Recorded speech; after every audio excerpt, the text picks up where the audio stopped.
Assalamualaikum warahmatullahi wabarakatuh. Selamat pagi anak-anak.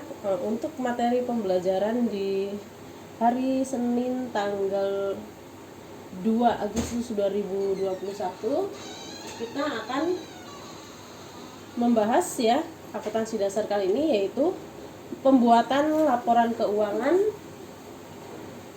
di mana kemarin kalian telah belajar mengenai pembuatan persamaan dasar akuntansi. Nah, data-data dari persamaan dasar akuntansi tersebut langsung bisa dibuat menjadi laporan keuangan. Jika kita merujuk pada contoh di buku paket Erlangga,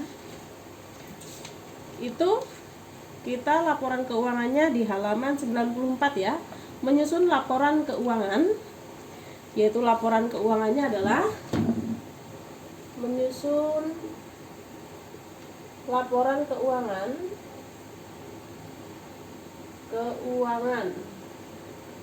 itu terdiri dari 3 unsur. Yang pertama adalah laporan laba rugi, yang kedua laporan posisi keuangan, perubahan ekuitas dulu,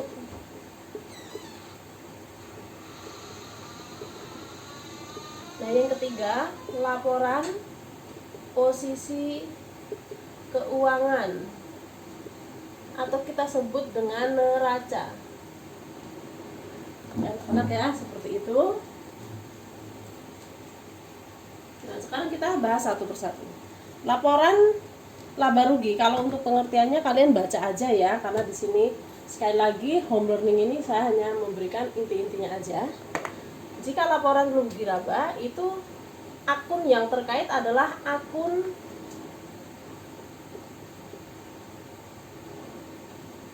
beban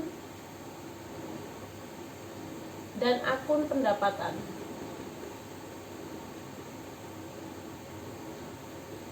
Dah, itu aja. Ya. Akun beban dan akun pendapatan. Laporan perubahan ekuitas itu bisa kita sebut sebagai modal.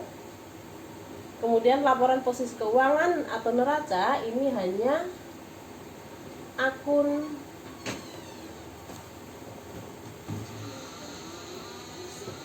aset aktiva atau harta, kemudian akun kewajiban atau utang, dan akun modal. Nah, ini sampai kelas 3 harus kalian pahami benar-benar konsepnya ya. Ini sampai kelas 3 itu ilmunya nggak berubah. Mau kamu kuliah, mau kamu apapun, itu konsepnya nggak akan berubah. Ini ya akunnya ini. Nah, tolong di note seperti itu ya. Untuk contohnya, kalau di buku Erlangga itu contohnya di halaman 98 ya. Halamannya 98, tolong pelajari sendiri ya. Kemudian halaman 101, nah, kalian pelajari sendiri ya. Sekarang kita akan langsung menuju ke kasus soal. Kasus soalnya yaitu di halaman 113. Ini Ibu hapus. Kamu kalau misalnya ada yang penting, di screenshot seperti catatan yang di papan tulis ini, kamu screenshot, nanti kamu salin di buku catatan ya, sebagai reminder atau pengingat gitu. Oke ya, kita akan di studi kasus. Studi kasus 4, halaman 114. Nah, seperti ini.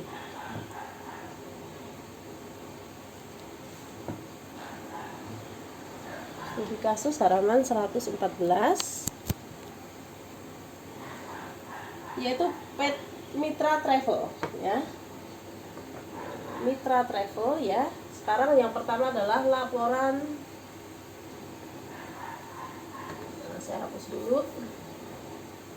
Halaman 114. Berarti judulnya dulu Mitra Travel. Biasakan membuat apapun, kamu harus kasih judul, nama perusahaannya, kemudian namanya laporan yang akan kita buat apa? Laporan rugi laba. Periodenya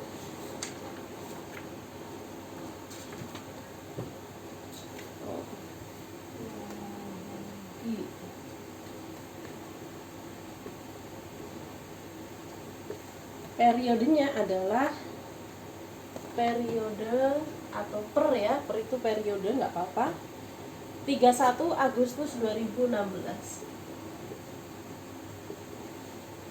Nah seperti ini ya, 31 Agustus 2016, bentuknya stafel. Nih, kita lihat yang awal-awal kita harus buat adalah penjualannya dulu atau pendapatannya ya. Pendapatannya didapat. Nah, di sini kita akan lihat bahwa dalam persamaan dasar akuntansi itu kolom keterangan itu bermanfaat sekali ketika pembuatan laporan keuangan ini ya. Berguna sekali. Berarti di sini kita akan mencatat pendapatan jasa. Di sini pendapatan jasa. Nah, pendapatan jasa berarti di sini nih anak.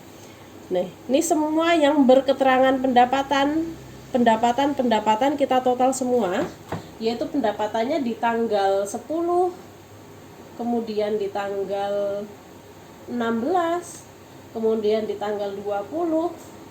Itu kita harus total semua ya. Kita hitung dulu. Pendapatan di tanggal 10 itu 1 juta. Sebentar, 1 juta. Kemudian pendapatan di tanggal 16 itu 1 juta.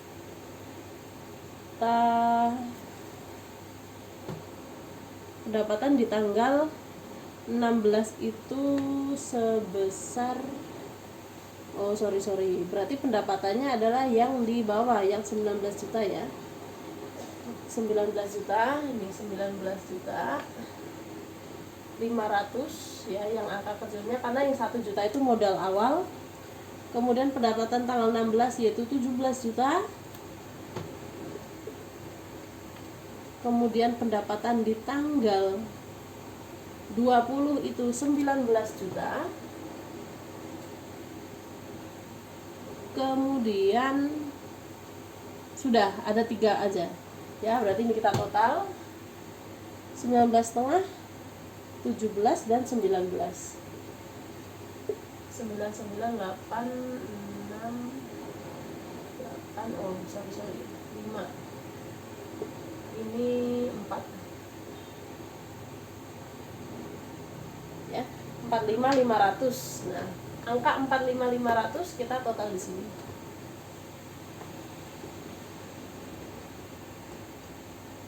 Nah, seperti ini total pendapatan jasa. Kemudian beban usaha.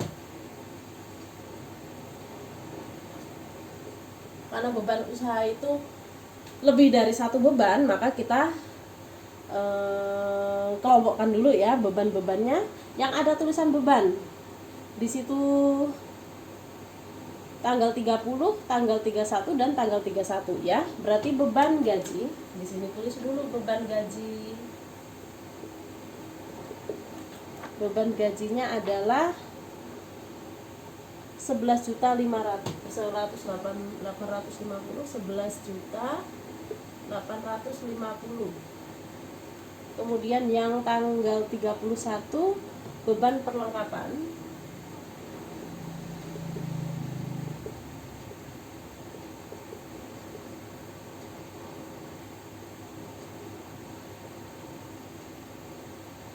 Beban perlengkapan senilai 27 juta. Nah, itu penulisan di bukunya itu harusnya ngejeglek ke bawah ya, kayak pendapatan itu harus lurus yang di 19.500.000, perlengkapan dan peralatan harus lurus yang di 17 juta. Kemudian pendapatan yang tanggal 16 itu harus penulisan keterangannya lurusannya yang di 17 juta rupiah. Kemudian tanggal 20 itu ke bawah-kebawahin ya. Jadi buku itu nggak selalu benar. Mungkin yang ngetik bukan orang akuntansi, jadi asal ngetik aja ya. Harusnya itu taruh di sebelah bawah. Seperti beban sewa, beban perlengkapan dan lain-lain ada di bawah, itu lurusannya salah naruh itu ya.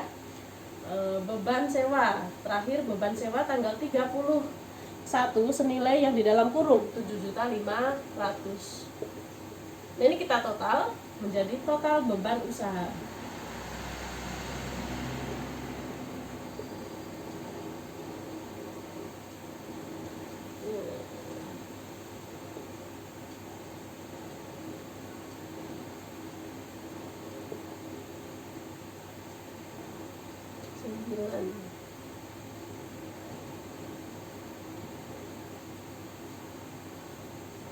$46 ya.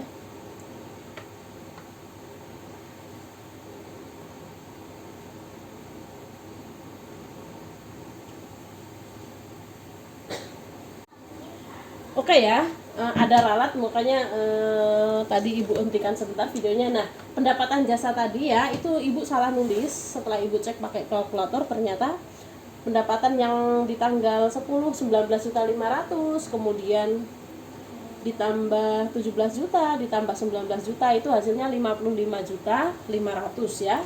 Kemudian total beban usaha tetap. Nah, ini teorinya adalah pendapatan dikurangin beban ya, yaitu 9.150.000. Nah, gitu ya. Karena ini pendapatan atau penghasilan yang kita peroleh lebih besar dari beban ya, pengurangnya lebih kecil kan, artinya perusahaan itu pendapatannya lebih besar daripada beban, maka dia adalah laba bersih namanya, sebelum pajak. Nah, hasilnya adalah laba. Kalau rugi gimana, Bu? Nah, kalau rugi itu biasanya jika misalnya nih pendapatannya 55.500.000 tetapi dia bebannya 60 juta, maka dia rugi karena beban lebih besar dari pendapatan.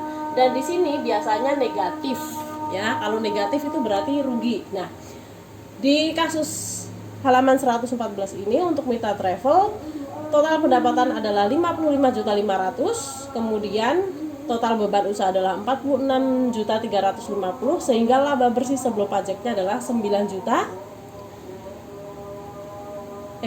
Kok 9 juta sih?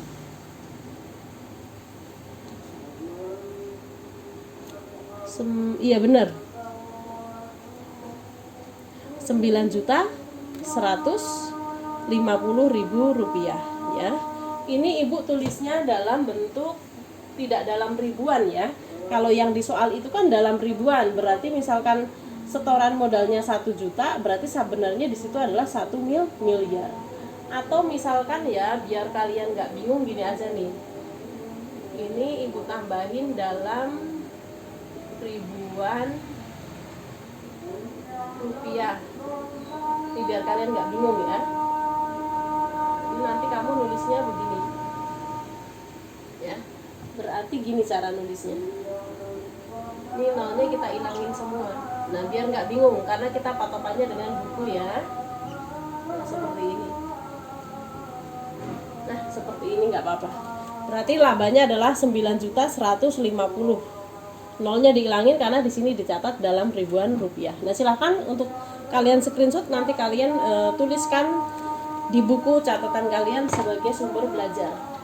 Nah, next laporan yang kedua. Ya, laporan kedua adalah, ingat ya, ingat labanya 9150. Nextnya Mitra Travel. Mitra Travel adalah laporan perubahan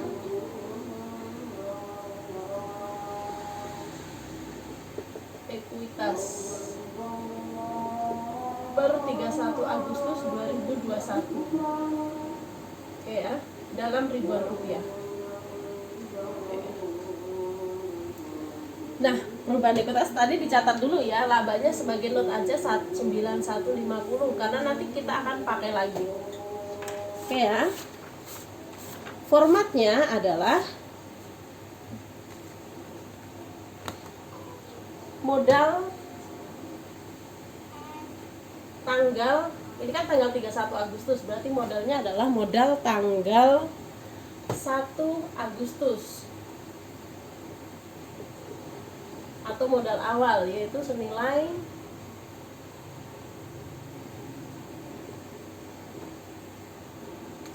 yang dicatatan di ini ya, senilai yang di soal ini tulisan modal yaitu setoran modal yaitu sebesar 1 juta rupiah, 1 miliar maksudnya itu ya, setorannya 1 miliar sebagai modal awal.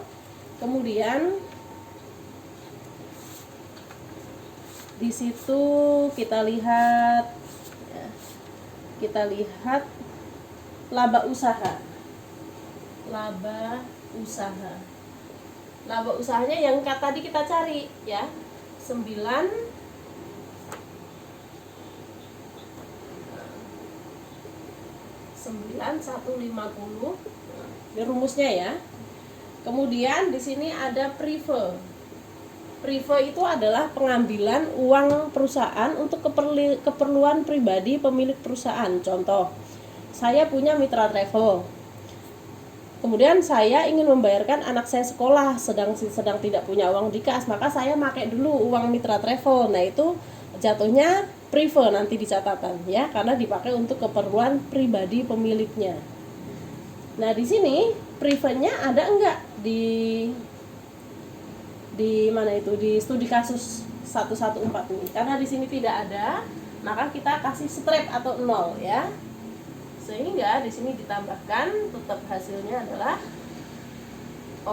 dikurangkan, karena laba itu, prive itu mengurangi laba ya, atau laba dikurangi prive ya. Rumusnya itu adalah masih tetap karena nggak berubah ya. Ini penulisannya di sini 9150.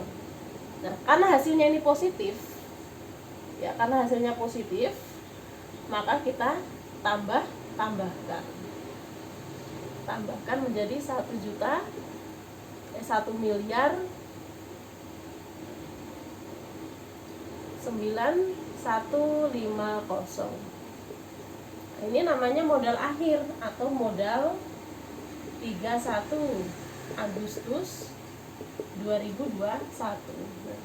Kita kasih garis double, artinya sudah nilai akhir.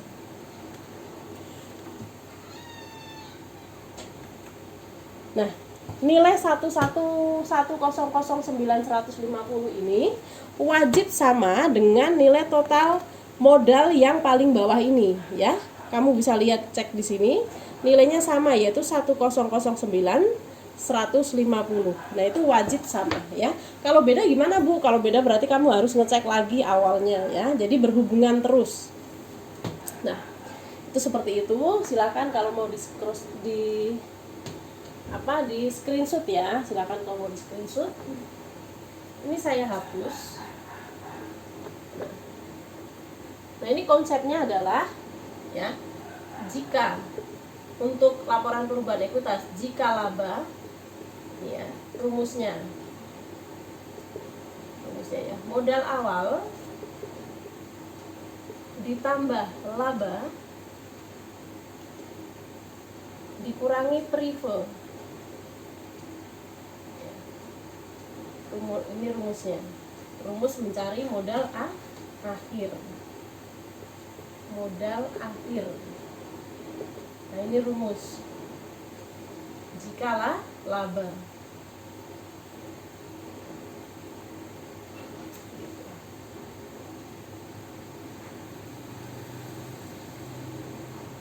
Jika rugi,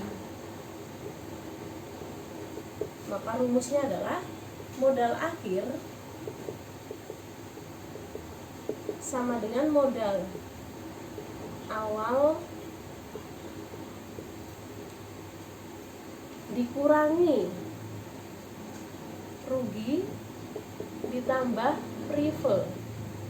Nah, ini tolong diingat sampai kelas 3 kamu masih dapat ya. Jika rugi dan jika laba. Nah, karena kan usaha itu kan nggak harus laba melulu, kadang kita juga ketemu rugi, maka perlakuannya pun berbeda. Jika laba, nah, seperti ini. Nah, ini rumusnya, silahkan kalau mau di screenshot ya. Jika laba modal akhir sama dengan modal awal ditambah kurungin laba dikurangi prefer ya. Nah, hasil dari ini ditambah modal awal menjadi modal akhir. Seperti kasus yang tadi. Jika rugi, maka modal akhir rumusnya adalah modal awal dikurangin hasil penambahan rugi ditambah prefer. Ya, yang seperti itu. Silakan di screenshot. Oke ya. Sekarang kita akan ke laporan keuangan yang ketiga, yaitu konsep neraca.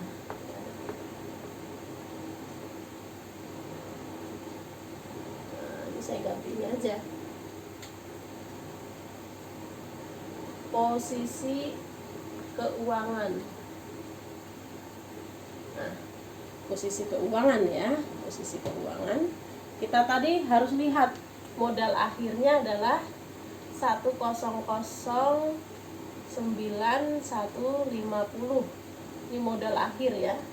Modal akhir MA, saya singkat MA. Oke, konsep laporan posisi keuangan tadi, kalau Ibu ketika pembukaan tadi konsepnya adalah di sini adalah aktiva. Nah, di sini dia namanya pasiva. Atau konsep dulu persamaan dasar akuntansi gimana? H sama dengan U plus M ya, itu konsepnya. Ini H-nya adalah aktiva, U plus M-nya di sebelah sana adalah pasiva. Oke, ini kita garisin lagi. Aktivanya terdiri dari apa aja? Kita lihat di sini. Di dalam ini, judul-judulnya ini ya. Dari kas, piutang, sewa dibayar di muka, perlengkapan, peralatan, itu masuknya ke aktiva.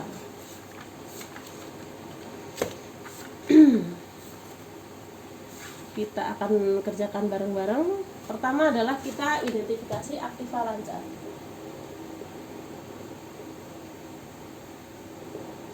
Aktiva lancarnya terdiri dari kas, piutang, sewa dibayar di muka,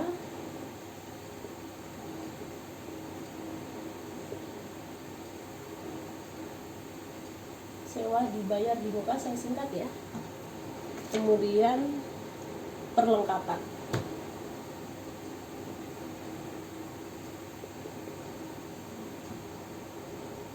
Kita masukkan dulu. Kasnya adalah ngambilnya di mana, Bu? Di yang paling bawah ini ya. Yang paling bawah ini. Ini yang paling bawah, data paling bawah. Hasil akhirnya ya. Kasnya kita catat 243.150.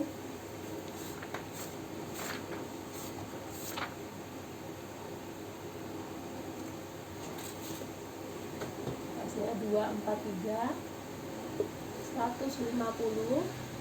Piutangnya kita catat 31.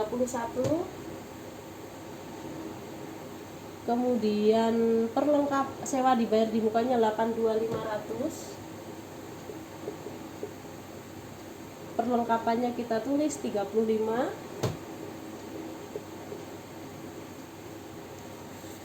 Kemudian kita tinggal jumlahkan.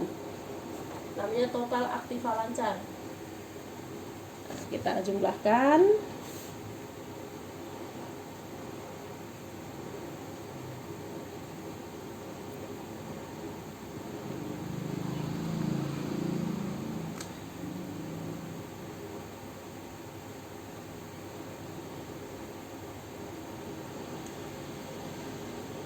Totalnya ada 391.650. 391.650. Sekarang aktiva tetap ya. Aktiva tetap di sini hanya satu akun, yaitu peralatan, senilai, karena hanya satu langsung ke sini aja lurusannya ya. 635. Kita total, namanya total aktiva. Total aktiva tulisannya jelek banget ya. Total aktiva. Nah, total ditambah 635 000 1.026 650. Oke.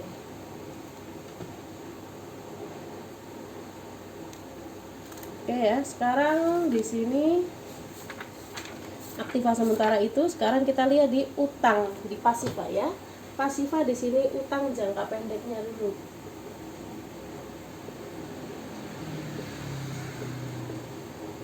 Karena kemarin utang ada dua ya, jangka pendek dan jangka panjang. Hanya ada satu akun di sini namanya bayar utang ya.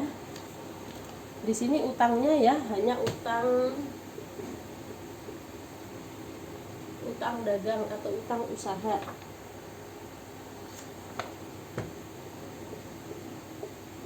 Nah, utang paling bawah adalah 17.500. 17.500. Nah, kemudian modal.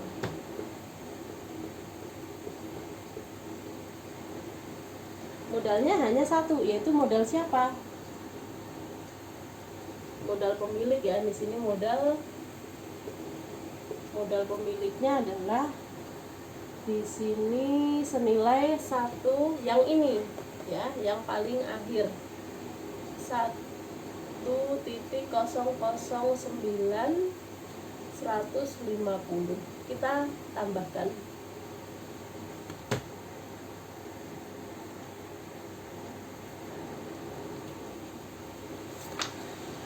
Sebenarnya kalau neraca nggak boleh ada tanda plus minus deh, karena neraca itu yang penting kalau dia nilainya positif semua berarti dia menambah gitu aja. 17.500 ditambah 1.009.150. Hasilnya 1.026.650 atau total ya, ini total pasiva. Total pasiva. Nah, ini harus sama. Namanya neraca itu timbangan kan harus rata kan, kanan kiri sama, maka dia di sini dikasih garis double. Ya. Dan harus sama. Kalau belum sama berarti masih salah. Oke ya. Ini mengenai laporan posisi keuangan. Nah, hasilnya sama dan berarti sudah benar. Ini saya hapus. Nah, silakan kalau mau di screenshot ya. Nah, demikian pembahasan mengenai pembuatan laporan keuangan dari data persamaan dasar akuntansi untuk contoh studi kasus 4 halaman 114. Nah, untuk kalian lebih menguatkan pembelajaran atau pemahaman setelah kalian melihat penjelasan dari Ibu, kamu lihat aja di contoh-contoh soal di depan ya. Itu saran Ibu agar kalian memperkuat daya ingat dan daya pemahamannya. Sekian yang bisa Ibu sampaikan. Video ini bertujuan untuk menggantikan pertemuan di hari Senin tanggal 2 Juli karena Ibu tidak bisa bertatap muka via Google Meet karena Ibu ada keperluan mengantar ibu saya yang sedang sakit ya. Sekian dari Ibu, kurang lebihnya mohon maaf. Ibu akhiri, assalamualaikum warahmatullahi wabarakatuh. Oh iya anak-anak ya, untuk nanti tugasnya Ibu akan berikan soal tersendiri di Google Classroom ya. Jadi nanti tetap ada tugasnya. Oke, makasih.